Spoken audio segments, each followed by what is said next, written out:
Hi, how's it going? I'm Marlena. Thanks for wandering by. So I'm attempting to do something that was requested by a couple of viewers. I interrupt myself constantly. You guys got to be used to me by now. So this is the Hellenic Oracle created by Thea at Garden Goddess Tarot. And I've been working with this all year long, really kind of in depth, working with Greek mythology and working with the Hellenic Oracle. It's a Greek mythology oracle deck. It is chunky. I have the base deck. I don't have the expansion that has, I believe, the heroes. Anyway, I had a request from, and I have this lovely new fountain pen. Very excited about it. Anyway, it's cute and it kind of matched, right? So cute.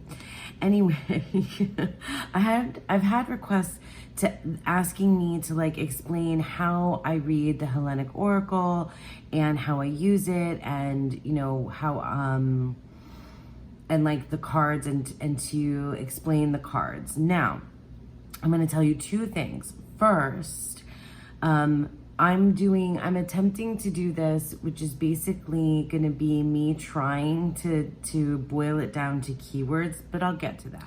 Yeah, so I just wanted to make mention of a couple of things. First of all, if you're really interested in a more like in-depth, like understanding of the Hellenic Oracle, I highly recommend that you check out Thea, again, at Garden Goddess Tarot's membership, because if you are in her membership, then you will get her videos that are coming out I'm not sure like what timeline it's on, but she's making a Hellenic Oracle like sort of study. She's going through each card and really kind of giving like a really good summary of Greek mythology and how she, you know, would read the cards. So it's a little bit of both. It's like teaching and also how she would read the cards. I mean, she's also the creator of the deck. So that's like really valuable. So that's one thing you could do along with watching this.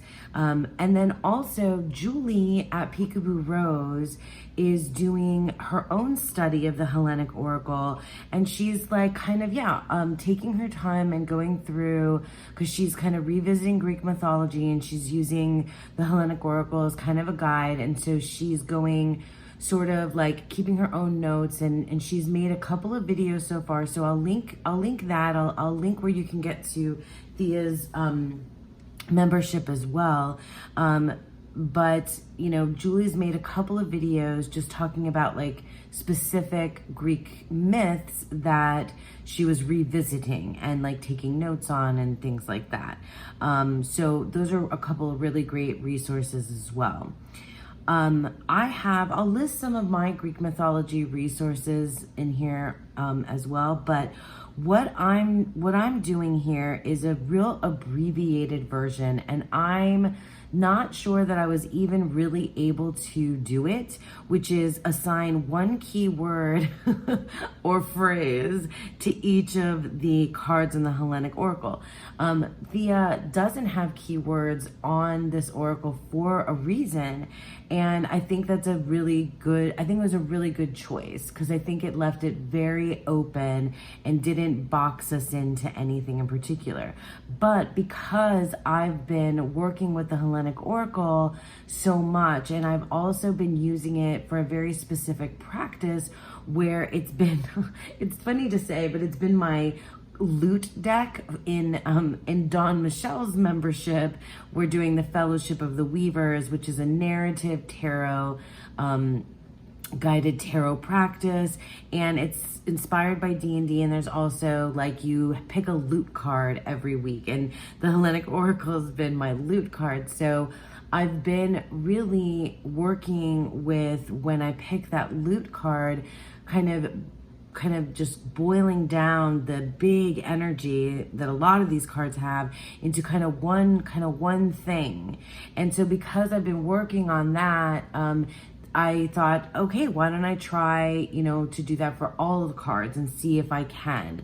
And I had some success and some failure. So what I'll do next, after all of this preamble, is I have my notes here because I wrote it all down, and I'm not gonna show you my notes. We'll just get into the card, and I'll go card by card. I put them in alphabetical order, and I think I'll be so embarrassed if it's not in perfect alphabetical order, but like if it is, just, you don't need to tell me. Or if it isn't, you don't need to tell me. It's fine. So I'm going to go through the cards in alphabetical order and read down my keywords. Some will probably, go faster than others. And then I'll explain why this is maybe it's a good exercise, but not a perfect practice. Okay, so let's start. Okay, so here we go. I thought of many things for many of these cards. Some of them it was easier for me to come up with just like one word or one phrase for them, and others a lot harder. And honestly, this is like the word that I'm landing on like now in this moment. But the thing is that with Greek mythology, because it is so because it's an oral tradition, right? The myths vary depending on what sources you read. So there's nuances, there's a lot of nuances there. And also there's, Roman mythology, which has a lot of, covers a lot of, or very similar, right? With Greek mythology. So what I'm saying is, before I even start, is that it's not perfect, which you're going to find funny in just a moment. It's not a perfect practice because I can come up with these keywords now, and maybe through the context of another reading, the word would change and the way I would read the card would change. But anyway, I did my best here because I thought it would be just like an interesting mental exercise, and also maybe a good thing for you all that have the Hellenic Oracle or thinking about getting the Hellenic Oracle and doing something like this. And, so this is where I landed with some things for now. It's not like a forever word for it, okay? Just like the tarot, just kind of like the tarot, like you can change, it can change, it evolves depending on how much you know about the card, the archetype, the myth, okay? All right, so we have Adonis, and the word that I came up for, the keyword I came up for with Adonis is perfection. So perfection. I know that there's more to Adonis and the myth with Aphrodite, but we're just gonna try to go through it. So ether, this one was a lot harder. So I came up with spirit air. See, now my stuff is gonna sound kind of funny because or like kind of pseudo poetic. I can't help myself, but like spirit air and the fifth element. So that's what I thought of for ether. Ananki, and by the way, my pronunciations of some of these might be incorrect. You can correct me in the comments if you want to. So necessity, necessity is the word and that kind of, because I'm not like super familiar with this, with the myth. I've read things here and there, but yeah, so necessity. For apate, deceit. So this is not I believe apate is a titan, and I'm not very super familiar. So, but deceit. Aphrodite. So I put stars next to the, like all of the Olympian gods, because there's, for the most part, so many of them, there's so much to delve into their myth, and how their legacy of the myth and like pop culture of today, and so on and so on and so forth. Aphrodite is one of the most difficult figures to boil down into one word, but some words, beauty and pleasure, are a couple of words that I could give to Aphrodite. Apollo. See, now this is another one that I put a star next to, like, and depending on how familiar you are with all the myths and how many different stories, like this is Apollo and Daphne in this painting, but there's so many more stories. I mean, and Apollo, like there's just a lot.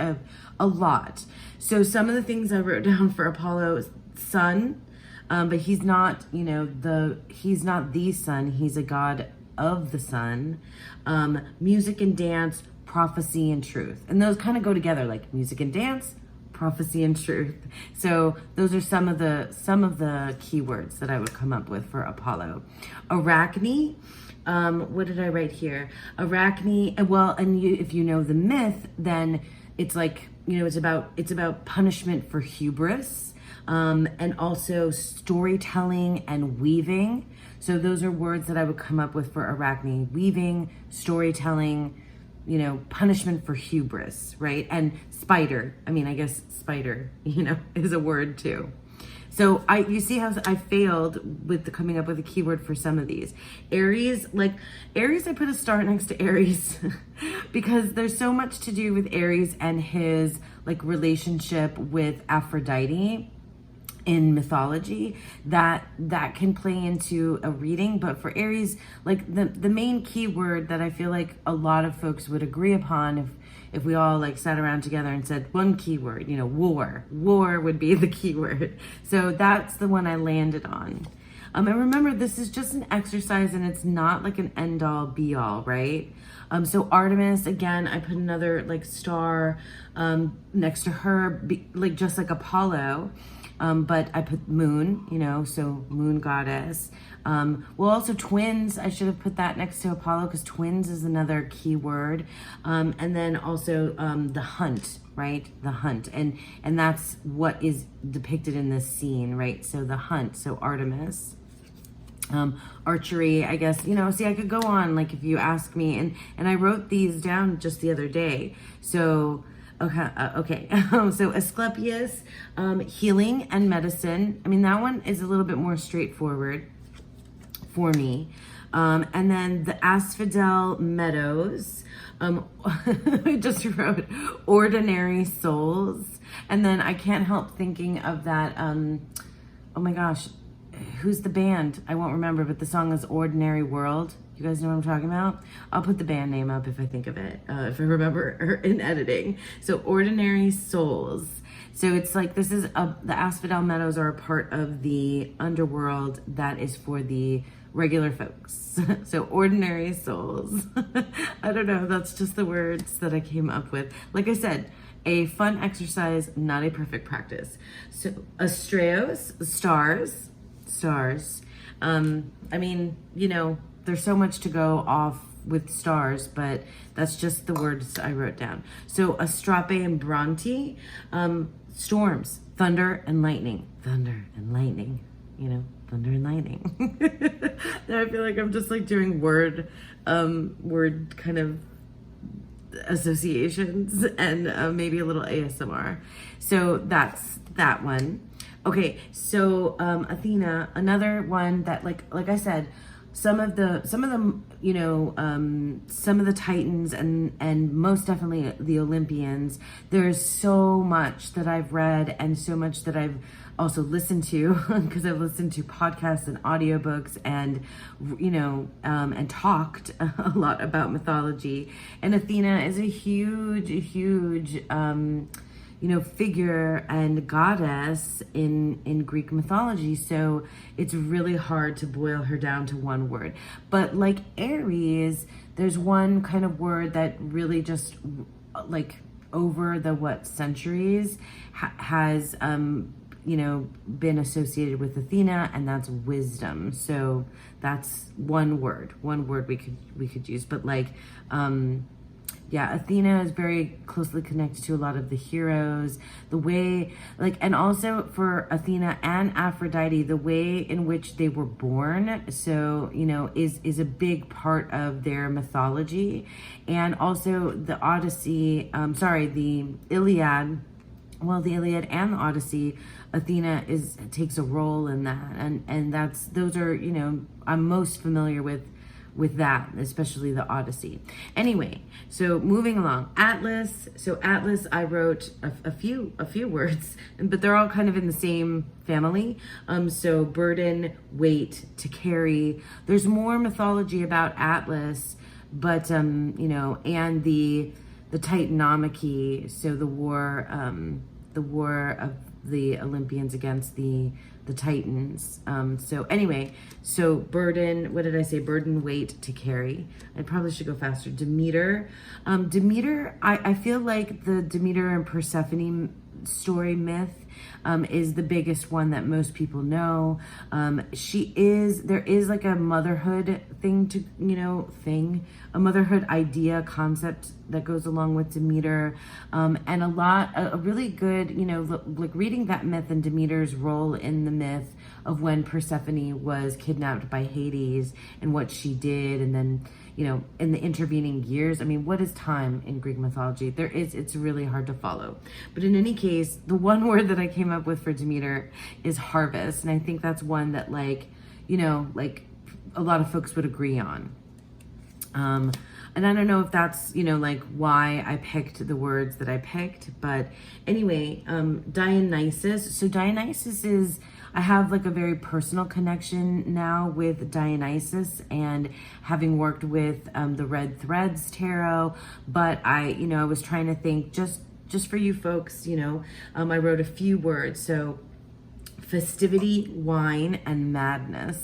Like what? There's a little bit, there are differences in those words, but festivity, wine, and madness are a few words that I came up with for Dionysus. So Echidna, I love the mythology around Echidna, and so Echidna and Typhon or Typhus are the parents of all the most famous, not all, but some of the most famous monsters, in Greek mythology. And so I called her the mother of monsters. So that's like the, title, I guess I'm giving her instead of like a keyword or key phrase. So Echo is next. And so Echo, you would need to read the myth of Echo and Narcissus, and Hera's involved in that too. And it's just, it's a whole thing. So actually, Julie goes into the myth of Echo and Narcissus. So when I point you to that video, that's when you can watch. But Echo, honestly, Echo, we know what an echo is, and that's where the idea of it kind of comes from in Greek mythology. But the keywords that I wrote are unrequited love. And if you know the myth, then it would make sense. So that's just what I came up with. The Elysian fields. So I just wrote down hero heaven. So this is where the heroes, the souls of the heroes go in the underworld. There's more involved. There's more stuff involved in the underworld and things like that. But yeah, hero heaven is what I wrote. Eos, I wrote dawn. It's, dawn. Basically the break of day is Eos. It's the dawn. And Epimetheus. So Epimetheus is Prometheus. Epimetheus and Prometheus are brothers, twins. Twins are a thing in Greek mythology for sure, but Epimetheus literally it translates to afterthought, and he also was part of creating mankind. But afterthought is sort of the way, is probably the best keyword that I would come up with for Epimetheus. And then we have Erebus, and Erebus is the darkness. So there are gods and goddesses that are associated with specific phenomenon. Like Apollo is a sun god, but there is a Titan that is literally the sun, like the personification of the phenomenon or whatever, planet, I don't know. So Erebus is the darkness, okay, the darkness. And yes, the Arenaways. So I think that's supposed to be these are the fury. So fury is the word, and the furies, and that's Orestes, right? Yeah, that's Orestes. So like the Runaways, I know them best from the Oresteia, which is the things that take place, the events that take place in like, but kind of in between the Iliad and the Odyssey. And I've talked about this because I talked about Clytemnestra and Agamemnon when I read the book Clytemnestra. Anyway, the Furies, the three, but the word fury is probably the best keyword for them, for sure. So Eros, there are two Eros, okay? So there's Eros in sort of like the creation story. Eros is procreation. Like Eros is one of the primordial beings that is, you know, procreation, what comes from, what gives life. And then Eros, the little guy, that's the Roman name is Cupid, is the one that we know is love. And so I know that a lot of folks associate Aphrodite as the goddess of love, but she's beauty and pleasure, and sensuality and sexuality. And Eros, or Cupid, is love. Yeah, is more about love and what, you know, like romantic love that I think of. And then Eros is a primordial. And then also, but this is Eros and Psyche, and so that's kind of that's a whole myth that I love as well. So that's something else that you could read into it. But that's, you know, what I came up with. So procreation and love were the two words for Eros, and then this is Eris, and Eris, the word for Eris is I came up with is Titan. She's a Titan. She's a Titan, I believe. Yeah, Eris, or she's a daughter of Nyx. Anyway, that's another thing, like who the, you know, the gods and goddesses, who their consort is, who their parents are, who their children are, is another kind of like really big piece in the web. And I don't know it all by heart, like definitely no. But I think Eris is a daughter of Nyx, which is the night. But anyway, Eris, the key word here would be discord for Eris. And then Gaia, I mean, literally for Gaia, it's Earth Mother. And Gaia is the earth, like the literal earth, the earth. So Mother Earth. That one I think a lot of people would agree upon. So Jairus is aging. And I don't really know a lot about Jairus, so that was it. So the ones I know less about were easier for me to give one word keywords to. Hades. So Hades is synonymous with the underworld, and some folks, like, you know, don't like calling the underworld Hades because Hades is the god Hades. But honestly, overseeing the dead, that phrase, overseeing the dead, and the underworld is, you know, is how I see Hades. So I couldn't boil it down to, I've had very hard time boiling down any of these to just one word. Hamadryads. So the Hamadryads, tree spirit. And these are, you know, if they, it said that if the tree dies, then the Hamadryad tree spirit inside it also dies. So Hamadryads. So tree spirit really is what I think. And it's very, very, very like tightly connected to the tree. Harmonia. So it's hard for me to think of Harmonia without Cadmus. So like Cadmus and Harmonia, but like literally just harmony, you know, that's an easy way. That's an easier one for me. But I also think of the myth of Cadmus and Harmonia and all of the stuff in the wedding. And yeah, so that gets involved in that too. Hebe, I don't know a lot about Hebe. So youth, youth is the main word for Hebe.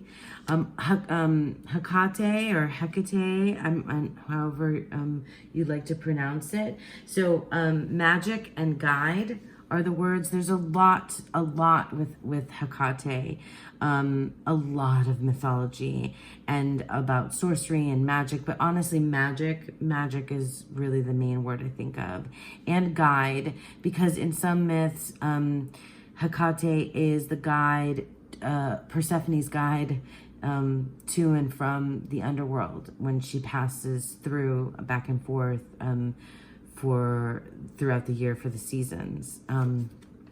So the Hecaton Kyries, I just always think of them as brothers, right? But they're like monstrous brothers with many-headed, many-armed, many-armed bros.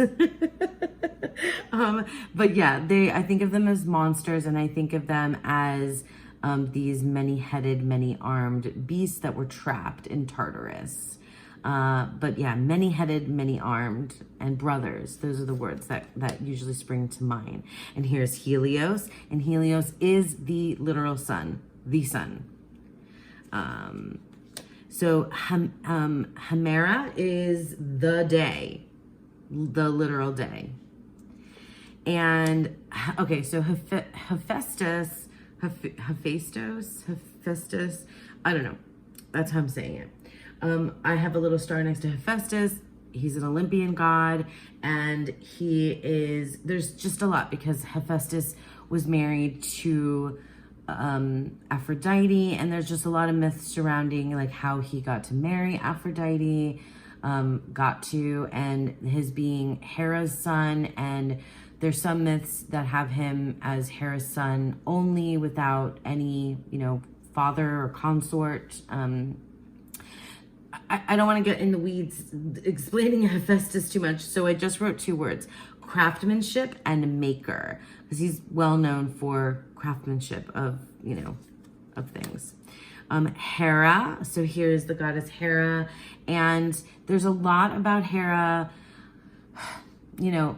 For me though, the word that springs to mind is marriage.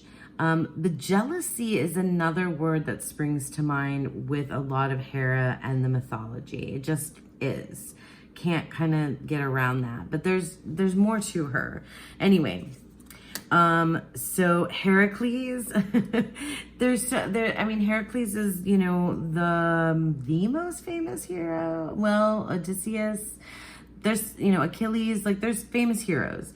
But Heracles is a big time famous hero in Greek mythology. And he is, his name comes from Hera. And there's stuff about that, even though Hera's not his mother.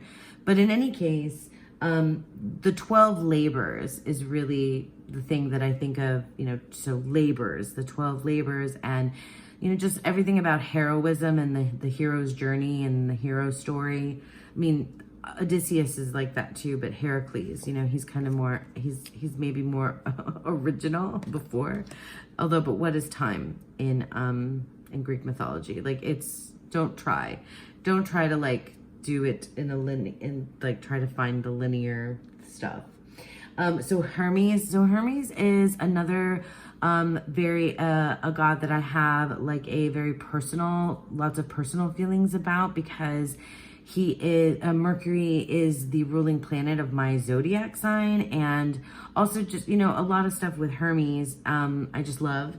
And so there's too much, in all the mythology around Hermes as well, like all the stories and who who he was. But communication, travel, trade, language, thieves. Those are some words, some keywords. Then we have the Hesperides. So they are, honestly, the thing that always pops into my mind about the Hesperides is that they are the guardians of the golden apples. And I really feel like you need to know about the mythology around the Hesperides and the mythology around the golden apples in order to like use that when you're reading with them. But that's what I think of when I think of them. And Hestia, hearth and home. There's actually not a lot of mythology around Hestia.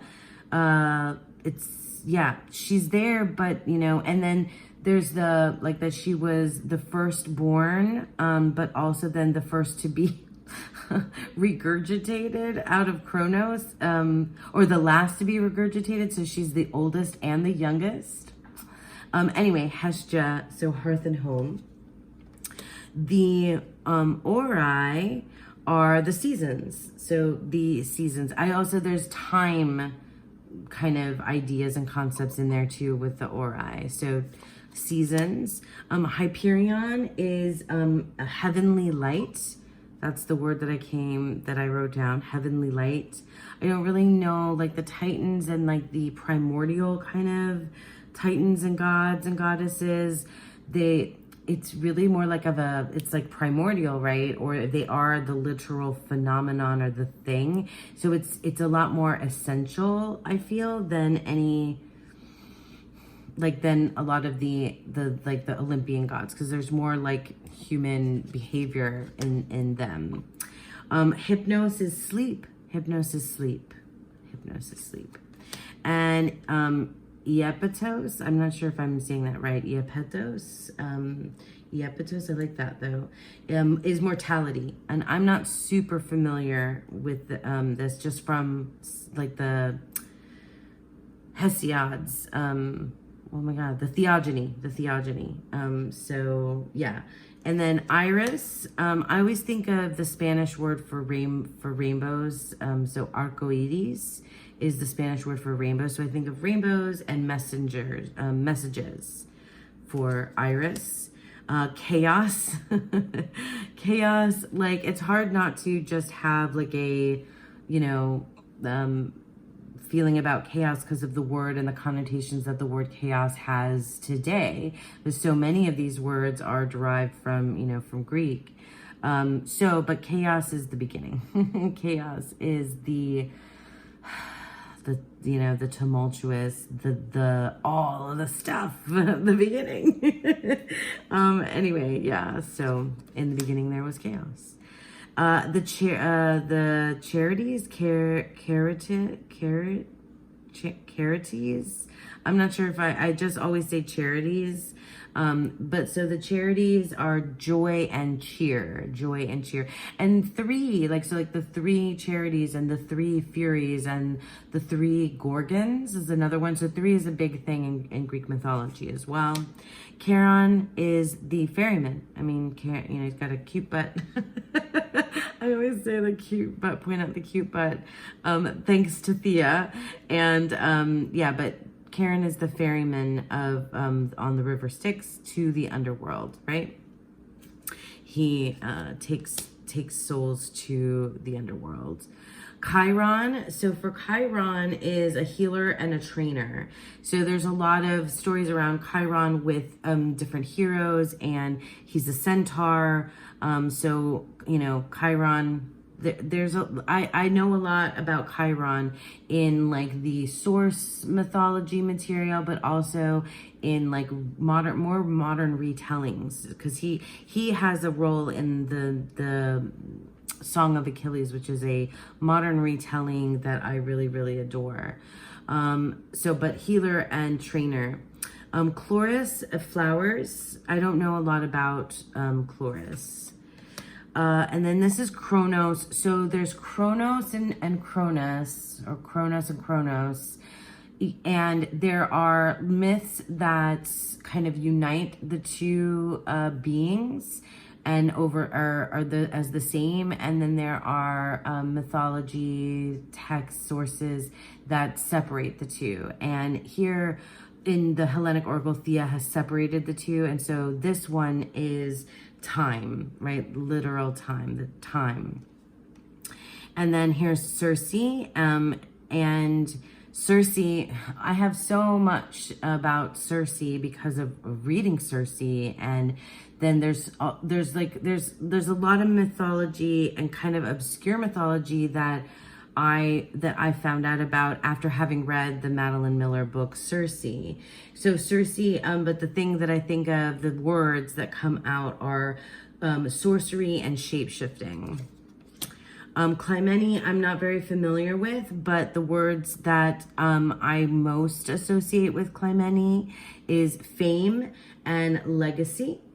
And then here we have Kronos, like the father god Kronos, and famously, you know, ate his primordial child eater. Like, and then there's the famous painting by, it's Goya, is Saturn eating his children. That's the painting that I'm more familiar with than this one.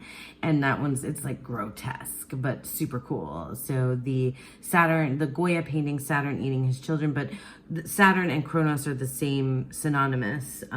So primordial child eater, father, you know, father is how I think of Kronos. And then we have the Cyclops.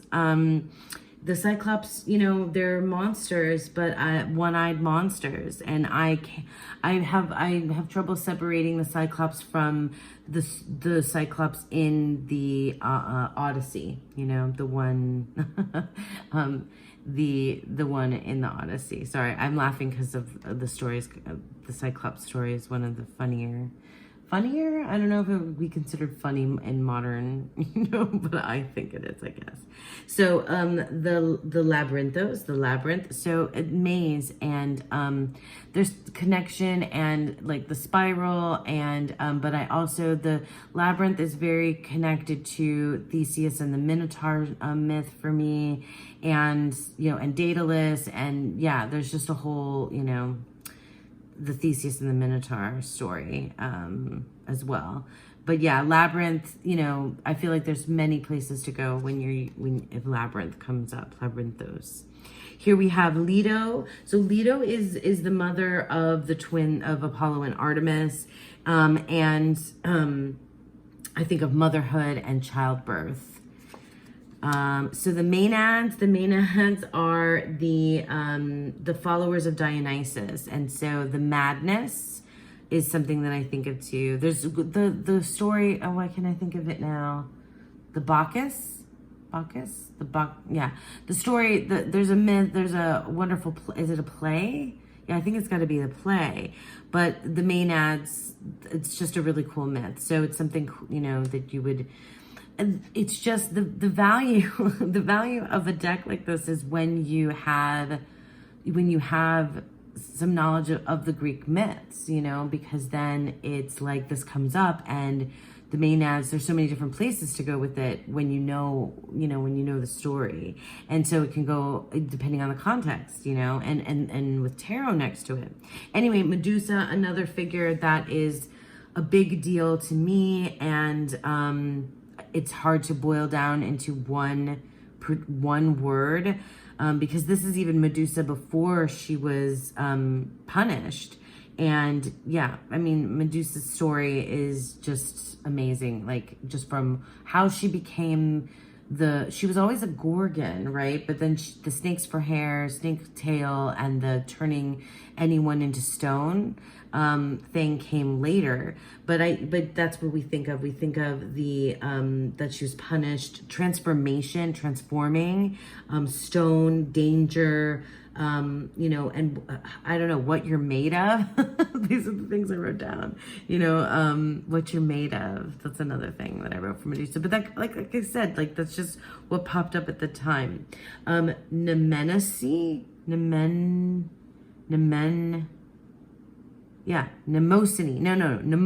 God, this is so hard to pronounce.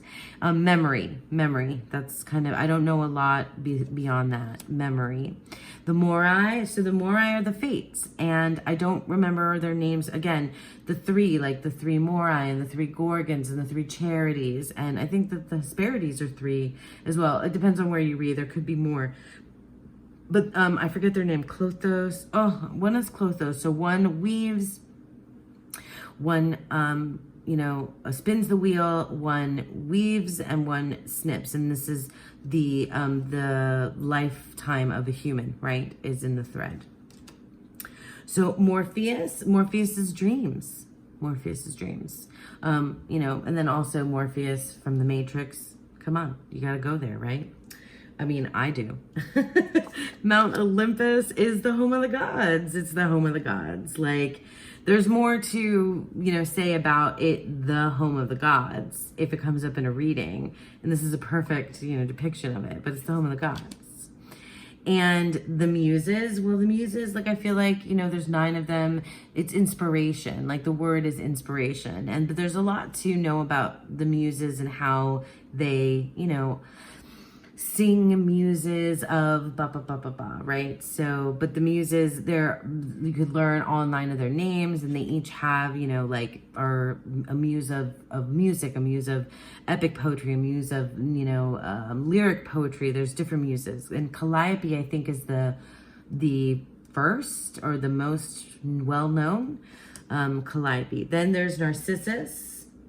So Narcissus, the word is ego. Like, the word is ego. A narcissist is the word that comes from Narcissus's, oh Lord, myth. Anyway, watch Julie's, because she talks about Echo and Narcissus, and it's, she goes through the myth. Nemesis, retribution, and specifically retribution for hubris, and hubris is ego. It is ego. It's ego, like thinking that you could, against the gods, really. Hubris against, like, the gods, specifically mortals having hubris. So Nephile, the clouds, the clouds. But there's a whole myth of someone that turned into a cloud, or something with Zeus trying to, do his Zeus thing, and a cloud was running away from him, or they turned into a cloud. But Nephile, clouds, the clouds. Nike, I honestly don't know a lot of myths with Nike in them, but Nike, victory. And then we have the nymphae. So nymphs, like, just as a collective, all different kinds of spirits of water, earth, air, mountains, streams, rivers, the nymphae. And then there's more like categories of types of nymphs: wood nymphs and tree nymphs and ocean nymphs and nymphs. And they are immortal beings, and they play very significant roles. Specific ones play significant roles in specific myths. So so I wrote, what did I write for nymphae? So spirits. I guess I just wrote spirits. Nyx is the night, is the literal night. I love the goddess Nyx. The Oceanos. So Oceanos is confusing because it's actually freshwater, not seawater. But Oceanos and Oceanids are like, freshwater nymphs. And then we have Uranos. So I think of Uranos as sky father, or the sky, like the literal sky. So some of these are really hard. It's not like keywords like, I don't know, like abundance. Because I was making fun of that keyword in one of my other videos. That's why I'm laughing. Anyway, Aurea, the mountains, is the mountains. Pan, so Pan's another one that, like, you can go a lot of different places, but the word that I think of that I most associate with Pan is just nature, like just nature in general, nature. And then we have Pandora. Pandora, like, her myth is a great, cool myth. Here she's, opening the box famously. And Pandora, but I think of the jar, open the box. But she was the first woman in her myth, first woman. So hope is another word that gets associated with Pandora, because that's, what was left in the box when she released all the evils of the world out of the box. Anyway. Pegasus, just makes me want to cry. I love Pegasus so much. Pegasus has come to have, like, a very personal meaning for me. Here's my Pegasus that my daughter gave me for my birthday. But Pegasus has come to be like a guardian for me, a guardian figure. But there's a lot of myth around Pegasus stamping his foot and creating the what is the name of the stream? It starts with an H. Hippocrene? Maybe that's it, Hippocrene. But he's also like very, Pegasus is associated with the Muses and the Hippocrene fountain, stream, river. And also being, ridden by Bellerophon and, helping Bellerophon slay monsters. So yeah, so anyway, but Pegasus for me is a guardian, So the word guardian is what I think of. Persephone. So Persephone, we talked about Persephone when I talked about Demeter. They're kind of like Persephone and Hades, Persephone and Demeter are just, and sometimes Persephone and Hecate are kind of, interwoven in their myths, but transitions is how I think of Persephone. God, she's the goddess of the spring and the queen of the underworld. So spring and winter, and the seasons, right? So transitions, though, is how I think of Persephone. And Pontos is the sea. Poseidon is rules the sea. So like the sea rules the sea. Poseidon. There's so much more with Poseidon, though. There's a lot of myth around Poseidon and Medusa, lots of Poseidon and Zeus and Hades, there's a lot. But, he rules the sea. So that's Poseidon. And Prometheus is most famous for being, Epimetheus and Prometheus created man, like molded man out of clay, man and woman. But gave us fire, silly Prometheus, and was punished. But he did some other stuff too. There's more to Prometheus, but yeah.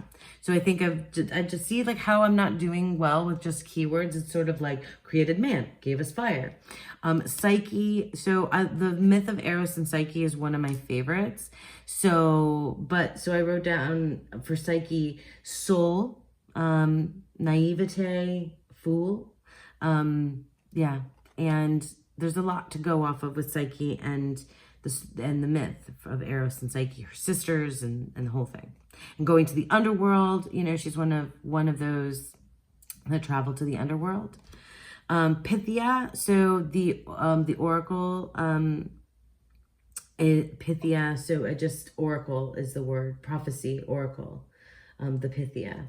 Rhea, mother. So yeah, Rhea was consort of Kronos, and so like all of the she's the mother of the Olympian gods and goddesses. So Rhea, is just like a mother goddess energy is what I think of for her. The satyrs, so kind of like in connected to Pan for sure for me, and the satyrs are wine, music and dance, sex, and all of those combined, wine and dance and sex and music and festivity and kind of like debauchery a little bit too, like and with Dionysus, so Pan, Dionysus, satyrs, those kind of like go together for me, and like goat-legged, goat horned and goat legs. So Selene or Selene, however you want to pronounce it, is the moon. So like with the sun and the moon and the clouds, like there's, those are like easy for me to symbols. Like there's a lot, with the moon from the tarot card too, like, but also like illusions and light and the cycles, the moon, the moon. Sirens. So sirens, are for me synonymous with, I'm getting low here finally. So sirens, we've got the call, the temptation, and I think of the sirens in the Odyssey. That's what I think of. I'm not even having to refer back to my notes that much because this is just kind of what comes up. The Sphinx, so this is, and that's Odysseus, right? I'm pretty sure that's supposed to be Odysseus. But the Sphinx is the riddle and the puzzle. And even if you don't read the Odyssey, just knowing the riddle that, not Odysseus, Oedipus, that the Sphinx gave Oedipus is one to know. You should know that. It's cool to know it, I think. Not you should. It's cool. Tartarus. Tartarus is the underworld's underworld. And it is, punishment, fire, volcanoes, fiery pits. That's how I think of Tartarus. And trapped. And the monsters that were trapped there. Thanatos is death, but like a sweet, gentle death. Thanatos is like a sweet guide to death, really, but he is also death. It's death, like sweet guide to death. Not the Grim Reaper, but kind of in some, like, I guess that makes sense in some ways, but the words I wrote down were sweet guide to death. Like, you know, semicolon death. And then Thea is divine light, radiance. The word would be radiance, radiant, divine light. And Themis is, I mean, this one's kind of easy because it's justice, you know, and that means something, I think, different, a little bit different these days than in, you know, ancient times. But it also means the same thing, but justice. Okay, and then thesis. Thesis, very much like a thesis statement, but the word for thesis for me is creation. Creation, yeah. Another primordial type of thing. And then Tyche, so Thea has 2 Tyches in here, and so Tyche, there's Tyche is about fortune, really, but it's like good fortune and bad fortune. So like, I mean, I guess think of it like the wheel of fortune, like being at the top of the wheel, being at the bottom of the wheel. So fortune for Tyche. And I actually haven't read a lot with Tyche in it, except for maybe the theogony. But the theogony is really, it's a lot of just like a list of the gods and goddesses. Okay, and then here we have Typhus, Typhon, like I talked about Echidna. So Echidna and Typhon, like famously, got together and had a lot of monster babies, like the Hydra, and what are some of the other monsters? Why can't I think of them? Oh my God, I can't think of them right now. That's terrible. I'll put some up on the screen. The Nemean lion and the Hydra and some other, like monsters, lots of monsters. Anyway, I'll put them up on the screen. But father of monsters and volcanoes. Yeah. Typhoon, right? Typhus. Typhon. Zephyros is the wind. But there's other winds. So Zephyros is one of the winds, but it's wind. And then Zeus. Zeus is the last card, and Zeus is for me so many things, such a giant part of the mythology, and like such a main character, such a main character in so many myths. But Zeus is the almighty. Zeus is the, he is power and might, and the almighty father, the king of the gods, So, all right, so I think we did it. Like I said, this was a super fun exercise, but not a perfect practice. And I had a lot of fun doing it, but I think like I could easily change my mind about a lot of these. And what I'll say to you though is that it's really worth getting to know the mythology to be able to work with a deck like this. If you already do know the mythology, then that's what makes a deck like this like so good to work with. But also using it to remind yourself of mythology, to relearn like I have, like I think Julie is doing, is really great. And yeah, I gotta get that dang expansion pack.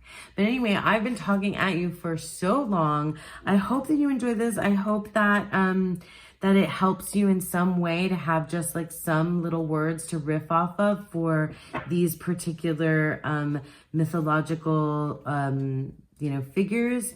And yeah, thanks for sticking with me. Thanks to Thea for creating such an amazing oracle deck that is invaluable now in my collection. And yeah, thanks for being here. I hope that you all have a beautiful, wonderful day. Bye.